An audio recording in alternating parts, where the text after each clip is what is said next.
You're listening to the Experiencing God Day by Day podcast, brought to you by Blackaby Ministries International.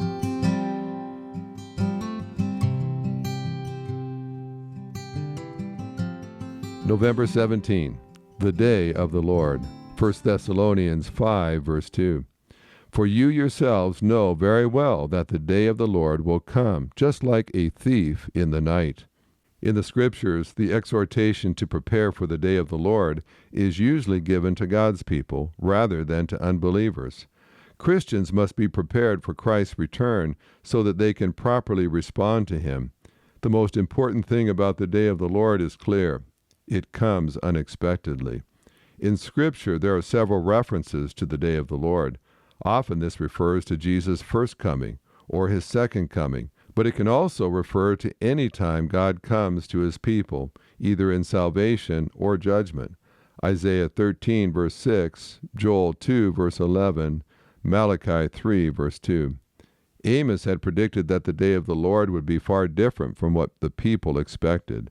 Amos 5, verse 18. The people of his day thought it would come with joy and singing, yet Amos said there would be grieving and judgment of sin. When Jesus came the first time, His coming caught people by surprise. Because they were expecting the Messiah to come in a different way, many did not recognize Him. The final day of the Lord will be at Christ's second coming.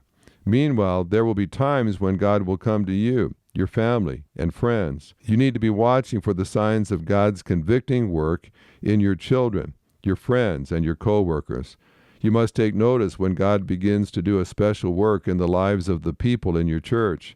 It may be that you have an unusual sense of God's presence in a worship service, and you begin to intercede for those who are present. Prepare yourself now, and pay attention to what is happening in the lives of those around you. You may discover that the day of the Lord is at hand.